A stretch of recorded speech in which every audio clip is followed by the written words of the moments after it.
Welcome to Real Flix Reviews, or like a book club for people who hate reading. This month we're doing grab bags, so I picked the movie The Jackal, made in 1997. I bring you movie news, and this week we have Jonathan Charney, James Stevens, Ryan Preston, and the old guy's missing.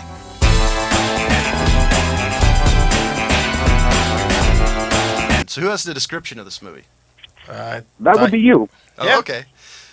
Sure, why not? So it's another IMDb classic. An imprisoned IRA sniper is freed to help stop a brutal, seemingly faceless assassin from completing his next job. John, I don't know if I've ever mentioned this, man, but I love your news reporter inflections. I try. I figure they're probably goofier than hell. Yeah, you're getting better on your non-regional diction also. So I actually really love the cast on this movie. I mean, because you've got Richard Gere, Bruce Willis, Sidney Poitier, you've got J.K. Simmons, Jack Black, and you have a few other people who are known, but I think there's like the main standout cast to me. Yeah. So this movie's actually based off of the Day of the Jackal, 1973, which I actually didn't know. I've never seen it. Has it? Any of you too? I actually haven't seen it, but I did know it was a remake. Yeah, I remember seeing bits and pieces of it back in the day, and it seemed like kind of it felt like the same sort of a movie, just 20 years earlier. So a little bit slower pace, but the same kind of intrigue, who's he going after sort of a situation. But this one, one of the cons I felt was it was kind of like a copy of a copy. You know what I mean? It wasn't based off of a book. It was based off of a previous screenplay, and of a previous screenplay of something that wasn't brilliant to begin with. I wish most of the time when they adapt something, they're adapting it from a book, which has some literary value to it. I'll be honest. I wish I saw the original, because when I first saw this movie in the theaters in '97, I actually remember hating it. And the more I've seen it over the years, the more I've really, really enjoyed it. So I really wish I could compare the two just to know the differences, because there's a lot of this movie that I really enjoy, except for the computer scenes. I kind of had the opposite situation with it. Like, I really enjoyed it when I was younger. I was probably, 13 or so when this movie came out, and it was right up my alley. You know what I mean? It had all kinds of good stuff, a better cast than the script was worth, for sure. That's probably why I think it's such a good movie. Sidney Poitier is too classy of an actor. And he is. almost overacts it at certain points, which is funny. And I think as I've gotten older, I was able to pick it apart just a little bit more. I'm kind of thinking one of the reasons I think it's such a good movie is this movie is completely carried by the three main characters, which is Bruce Willis, Richard Gere, and Sidney Poitier. I think that's the only reason why I really like it. Well, and Jack Black, don't forget Jack Black. Yeah, true. I love the Jack Black scene. It's balls. Yeah, it's his movie debut right there. Yeah, he's actually in that scene where Bruce Willis is testing the gun. Yeah, he's the guy that makes the tripod. Well, no, yeah, he made the tripod, but he was ad-libbed all of his lines in there. He was just told to act like an idiot. Nice. That was it. Which since then he's made a career out of. Yeah, basically. My only thought is, if you had some scary dude, aka Bruce Willis, tell you you're going to give me the molds, the plans, and everything else, do you think you would really say, I want $100,000? I think I'd keep my mouth shut. Do you think that you would even think, I'm going to live through this?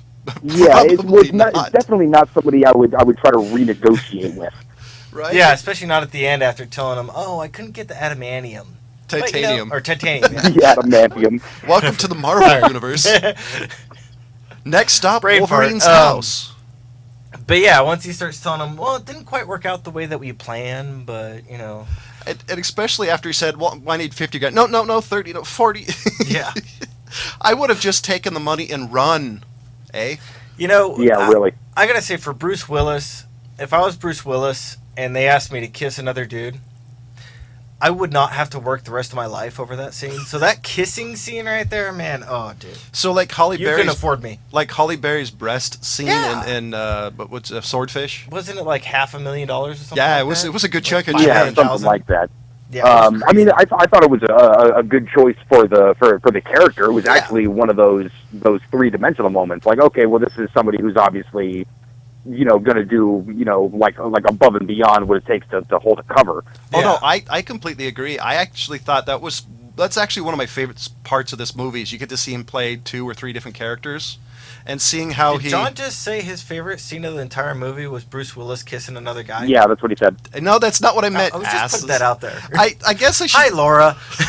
Let me read a file. Let me screw off. I guess one of them saying how he does different characters, and he actually does pretty good sticking to them, even though they're all kind of the same Yeah. basic character, kind of. Well, that's Yeah. that's what's kind of interesting. I mean, it was a good job by Bruce Willis on that. He was playing a guy who was playing another character, so it was shades of both of them, Yeah. Yeah. But and it actually kind of came through. There was good acting pretty much all around. Like I said, the actors were almost better than the script. The script kind of reeked of '90s action movies, Kind with of. dialogue and whatnot. But it was the emotion and the turns of the characters were really well acted.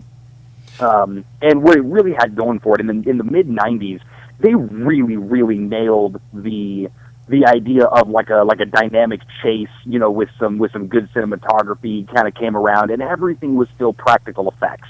There was no such thing as CGI. What's it called? Jurassic Park just barely, did a dinosaur on a screen behind people driving away. So everything was still blown up. Everything was still, like real weapons with muzzle flashes that are real. And I actually agree with you. I mean, unlike what the last Bourne Identity movie, Bourne Legends or whatnot, that Right, had, yeah. had a 45-minute blurry chase. I still love practical effects. One of the reasons why Bullet still holds up, the chase scene at Yeah. least. right, exactly. I mean, well, there's something to be said about you being able to feel like you can reach out and touch something in the screen. Was there any part in this movie that you guys really, really liked that, you like every time you see it just makes you snicker? Jack Well, Black I mean, getting his obviously the arm Jack blown off. Black testing the giant 50 cal crazy machine gun. Yeah, no kid. I like the end scene also when he's actually about to kill the vice president. And he's got the thing lined up in the truck with the window, and he's the cop, and he's got the little pen thing. That was badass. Yeah, that's right. And somehow Richard Gere somehow knew exactly where the lens was on that Sony camcorder. Now I have an issue because when the scope gets blasted on his gun. Now the point of that pod was to stabilize the rifle, right? Mm-hmm. Make it not move. Mm-hmm. So when your scope gets blasted, why didn't you just push the trigger and kill the first lady? Yeah, you were already That's a good lined up. question. That's a good question. That's right, because he was zoomed up too, because he was twisting the little pen. So just And did anybody else think those bullets didn't do enough damage? Because they Yeah. were depleted uranium. They should have shattered the building and the everything only else. thing that I thought that it actually did right was when the tree fell down. When he missed, Yeah. You got For the sure. target. you got it. You know You what? actually know that's and going to happen. what's But funny about that gun is, and the description of it in the movie, was it's one of the few times where they actually dialed it back.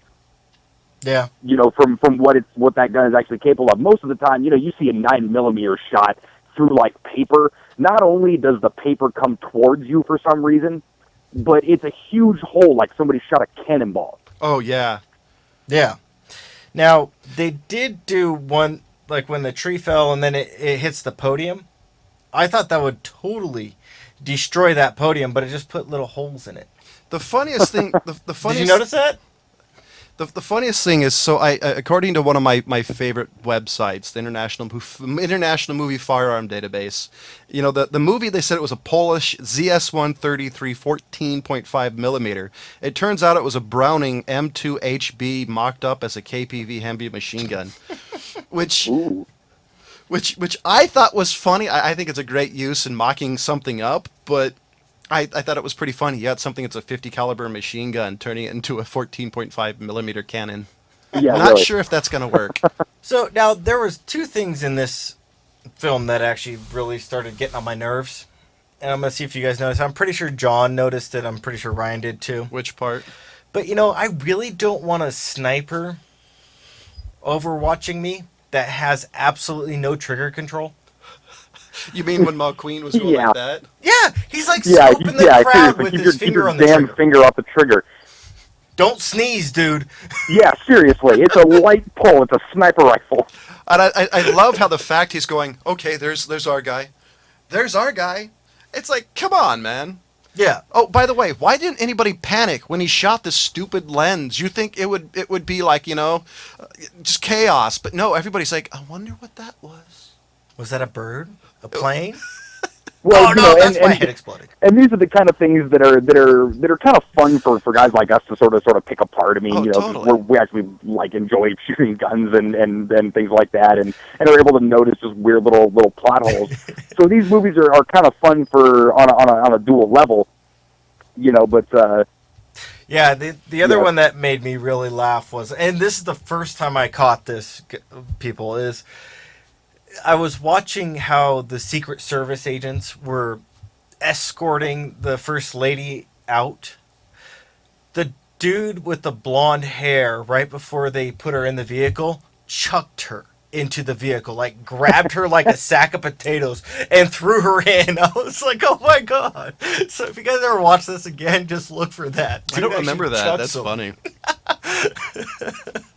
if I'm being shot at by a freaking 14 millimeter or what have you, I hope somebody throws me into a vehicle. If you're being shot at by a 14 millimeter, you just better bend over because it's if you get hit. Yeah, I was going to say, the vehicle's not really going to do much. No, to it won't. Matter of fact, it'll be additional damage. The only part of this movie I really hate, and for some reason I get the point of it, but I don't like it, was the scene where Bruce Willis went into his ex-girl's house and killed the Russian chick. I actually thought that was useless scene. I got it because they were trying to tie. Oh yeah, he killed her. Trying to tie in their hatred of each other, and that he did this on purpose. But the scene is just, in my opinion, stupid.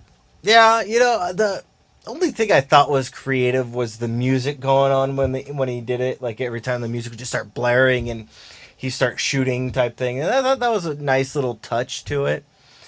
But it really was, like you said, kind of a throwaway scene. But it was still kind of fun the way that he just like was screwing with everybody in there. And that the Russian chick, you can't keep your ladies safe. Yeah, her accent. It changed. was something else. It was, oh my gosh! I mean, that was like if I had to try to like think off the top of my head what a Russian accent sounds like. You end up sounding like Boris and Natasha. Everybody sounds like that. I mean, it was almost more Ukrainian than Russian. It was. Hey Ryan, you got a little quieter. Well, it's your fault. Well, what do you expect? I mean, the lady's not actually. No, I was looking at the wrong one. Russian? She's not actually Russian. She is from Hartford, Connecticut. That explains a lot. Those Connecticuts have those vaguely Russian accents. She's not Russian, otherwise the accent would have been different. But it was like whoever the voice coach was must have said do a stereotype of a Russian accent. Totally. And that's what you get with the Boris and Natasha-esque, Rocky and Bullwinkle. She watched a lot of Rocky and Bullwinkle. Totally. The other scene in this movie I always thought was cool was the scene when he's getting chased by the hijackers. I'm assuming they wanted his giant cannon. Yeah. In the scene where he washes the car off, sprays that caustic stuff on the minivan, the guy touches it. I love that whole scene, now, especially the sound. To look up what that was. Do you know what he sprayed on? No, I've always wanted to know because I love the sound when he touches it. You hear the. And then he starts foaming at the mouth. That scene, I feel bad, but it's always made me laugh because he's kind of like, See, okay, this is one of those classic '90s movie plot hole things that it's like, why on earth would you go through all the trouble of painting your car with this quick, wash away paint stuff when the guy is going to just find your stupid car anyway? What's the whole point? Just put that shit on there, and then they find your car, and then they're dead. It's the same thing. It was just to look cool. It was to kill like a couple. That's what I'm saying. It's these scenes are in there just to be cool, but nothing more. Oh no, totally. It was basically just to kill like 5 minutes of movie time. Yeah, basically, and to have Bruce Willis shirtless during a certain period of time as he's testing that in some unknown facility in Canada. So this is what I got on the sci-fi forums. This is what the answer to it was, there are substances that will kill upon contact. The Army has been making germ warfare agents for decades, as well as other nasty stuff that will kill upon contact. What those chemicals are isn't known to ordinary citizens, but rest assured they have it. It probably comes from the men's locker room. That's like some bullcrap answer. I don't know who the hell Cosmic Traveler is, but you're dumb. Thank you for showing that you're dumb. Thanks. I hope he blotted. I'm glad that you showed us that you're dumb. I hope he has his blanket if he's a cosmic. Wow, traveler. way to troll a message board on our show, James. You're dumb. Jesus Christ. Thank you for showing you're dumb. Oh, the other, I was going to say the other scene that I actually liked, and I thought that was the only scene in the whole movie where they broadcasted what the Jackal actually looks like. Yeah. When it was in D.C. and it was at that was it the senator or what if No, it was the gay guy. the gay guy's house. I don't know if he was a lobbyist or senator or what type of Because it looked job like he had. a government office. some type of government. And role. the guy gets home, sees Bruce Willis's blonde hair, and at some point Bruce Willis just goes pum pum, and then just starts eating lunch again or dinner, and Korean food close enough. that really looked very similar to Chinese food. Just saying. Anyways, That scene, my favorite part of the movie is just how just nonchalant he is with killing. yeah, I thought definitely. I always liked that scene, but you know what scene that reminds me of? Now, Ryan will probably know what scene I'm talking about from Fargo. The lady with the German Shepherd. How like little that scene really had to do with anything and just kill some random person just off the bat. That was what it kind of seemed like with Fargo with was it a post lady, I think it was? Little nuggets of goodness. What? Well, little nuggets of character inside, Yes. Yeah. Good scenes, I guess I should say. With this one, it was a little more like there was enough of those little moments. There was 5 or 6 of them that were just like, yeah, okay, this guy's just a little more ruthless than everybody else. Yeah. So Ryan, what do you give this movie? It's a 3. It's sort of just right there in the middle. It's a good, entertaining movie. That I could, if it's on cable, I'll keep watching it. So James, I kind of disagree with Ryan if it's on cable and I'll just watch it. Depends on what scene I come in on. But yeah, I agree. It's a middle ground film. It's not blow your socks off or anything, but it's an enjoyable enough film that if you start it, you'll more than likely finish it. Is what I'd say. no, I agree. So you give it a 3 out of 5? Yeah, I'll give it a 3 out of 5 too. It's a feel good movie, and it always makes me laugh every time I see it. Good movie. So yeah, totally. It's a strong 3 out of 5. Almost a 4 for me if it wasn't for that stupid scene where he kills that Russian lady. I hate that scene personally. The thing that I was going to say is that the ending of this film was pretty much like the end of all kind of 90s action films. And very anticlimactic. Yeah, it's just very anticlimactic. You get the guy, he's got a hostage. The hostage gets away or sometimes killed. It's and the the good same- ones that gets killed. It's the exact same scene as Yeah. Speed at the end. Yeah. That's pretty much where it comes out to be. And then hopefully the old guy will give his opinion of this as he's been harassing Ryan about the third man. So next we're gonna switch to Oh yeah, hey Ryan, you got the third man? No, Right. not yet. So next we're doing Banshee episode 4, and I'll start. Right, we're doing episode 4. What 3. Huh? We were on 3. Oh, I watched 4. Did we watch 4? Yeah, 3 was Ryan? last week. Ryan? I don't remember. Well, let's just go with episode 4 because Okay, that's the let's one go I to watched. episode 4. Because my favorite scene in the whole entire hour episode was with his hacker friend in that Waffle House. When he just kind of like sashayed up there, grabbed a plate, and kicked all their asses. Yeah, and I- walked back and said, "Sister." This one, it gives you a little bit more insight into Job's character. And it's kind of like showing that, the characters in his past are still relevant in his life. Because I don't know if you guys remember, he was in the first episode and he really wasn't there much. Well, yeah, yeah. He- I was kind of hoping they'd do the gag where he showed up in different places, because the second episode when he showed up on that beach and he was complaining about it was amusing, especially as he was like making crap in front of the girls in front of them. Yeah. Go get pregnant. And Like, shut up, Snooky. This isn't about you. because that would have been a great gag, I think. Yeah. They do kind of use Job's character as like kind of a gag thing for a long time until what, the third season, Ryan? Ryan? I think he's dealing with his casserole. So Anyways, okay, so I guess we're gonna switch to movie news. Is there anything else about this movie you really this episode of the TV show that really stood out to you? I don't think so. I think this one is just kind of a plot motivator. It's not really anything that is outstanding of an episode. Like, I really enjoyed the third episode. Like I said to people, is that fight scene is the most realistic fight scene that you'll probably ever see. But this one is kind of just a little bit of shenanigans with the plot move. I can That's see about all I that. So basically, my favorite scene is the Yeah. best. Yeah, pretty much. Cool.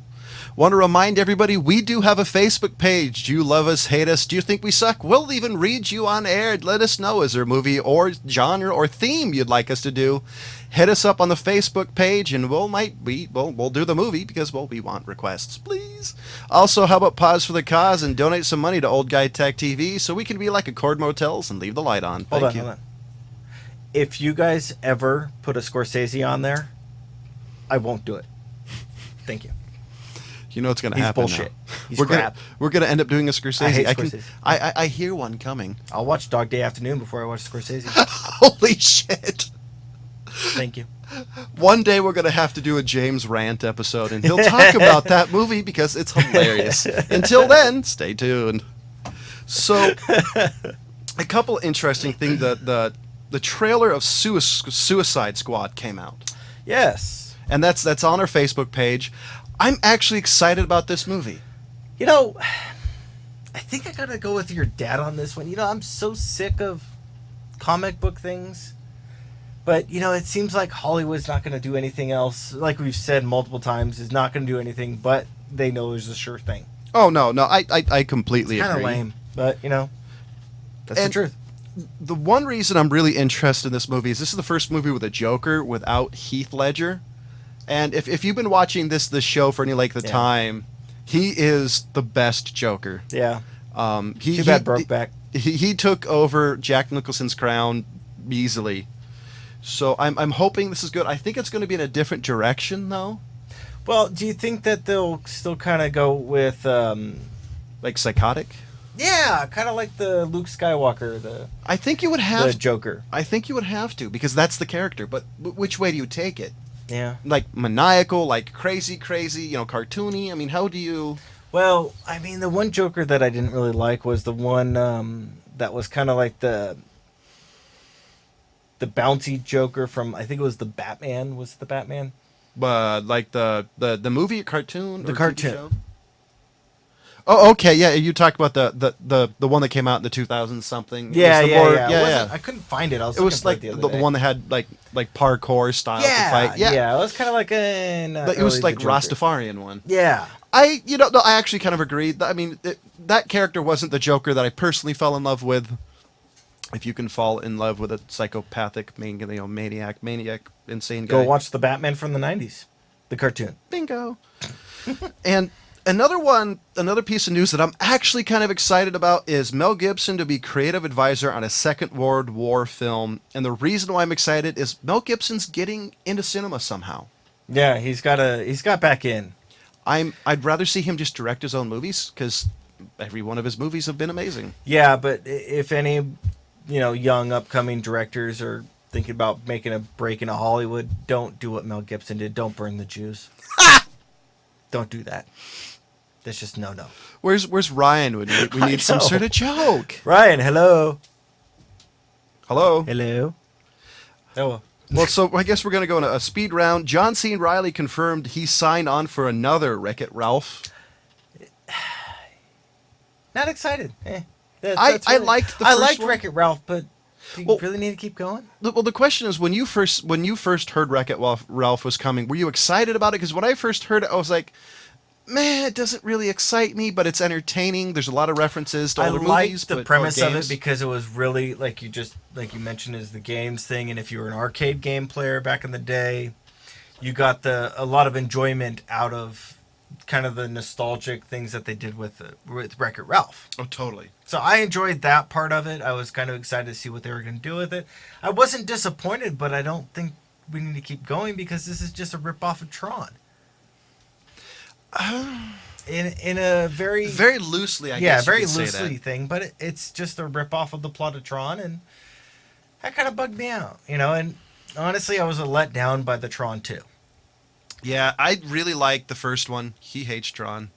Yeah, I don't hate it. Just didn't really Oh, like it. now you're backtracking after No. 5 years of making fun of it. No, I don't. I think it's not a great film, but it wasn't that bad. Okay, I'll give you It that. was better than the Never Ending Story, which ended.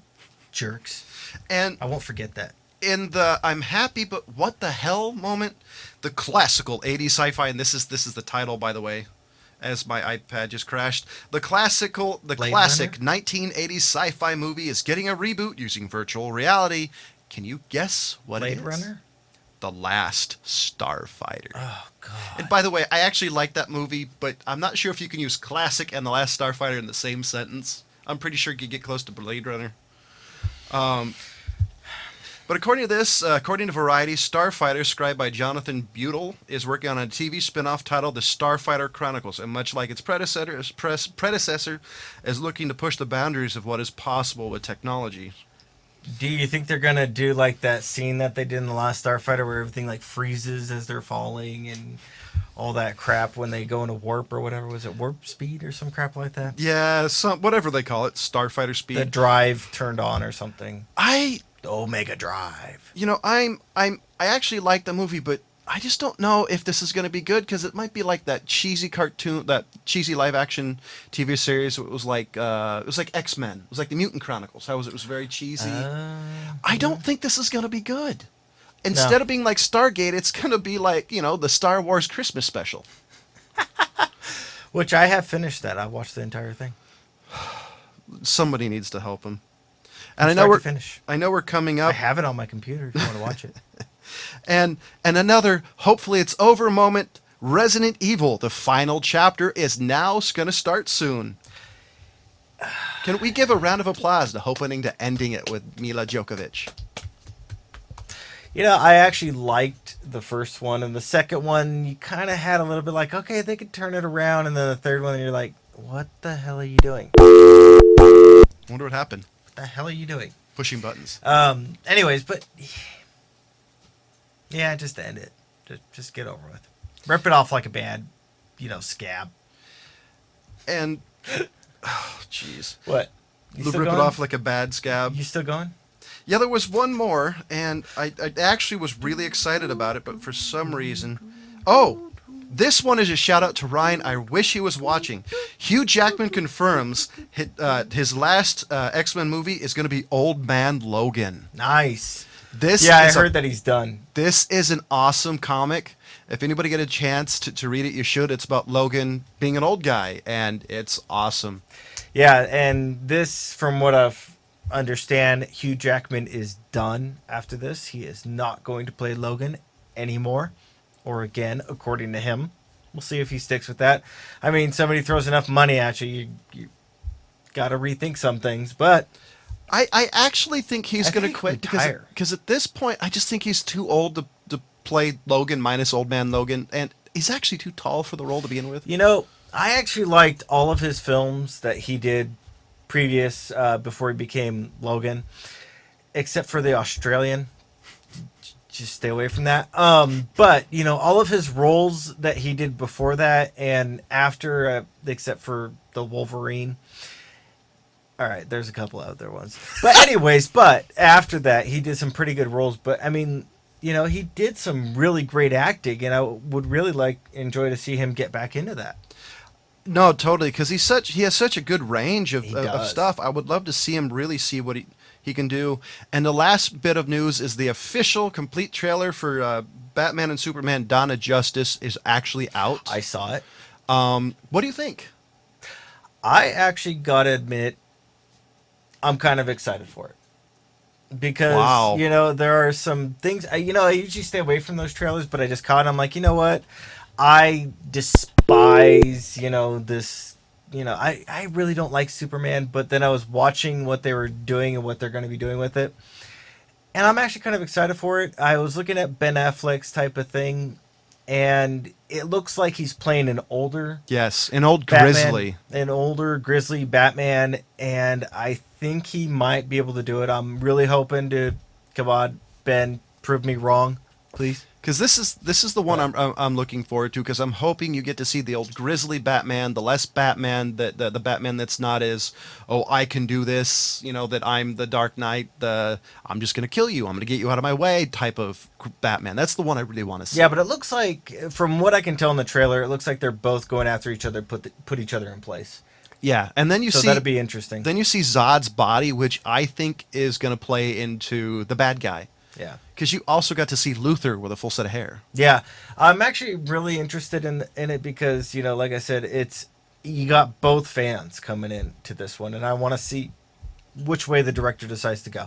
Because, that's kind of where I want to go, because though I don't like Superman at all, I'm just going to throw that out there. I'm not a Superman fan. I'm a Batman fan, but Bingo.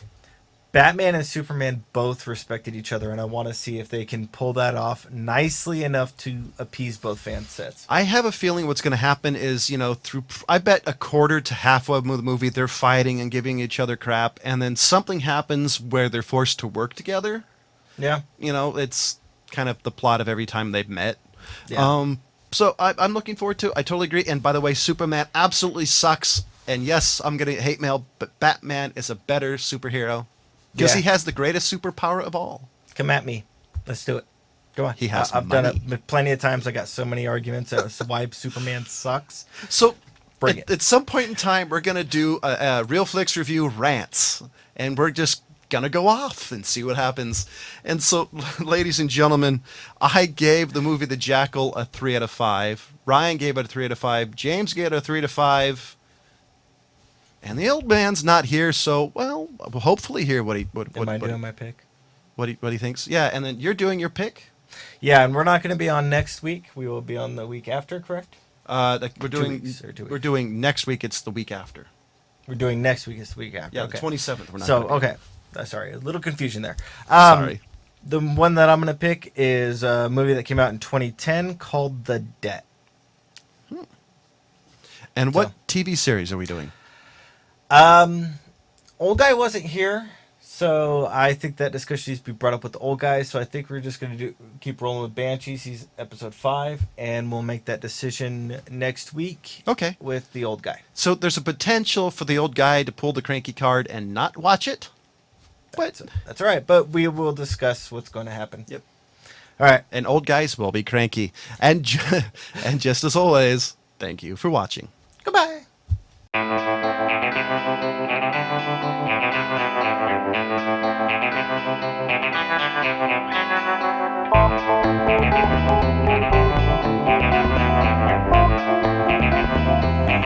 Thank you.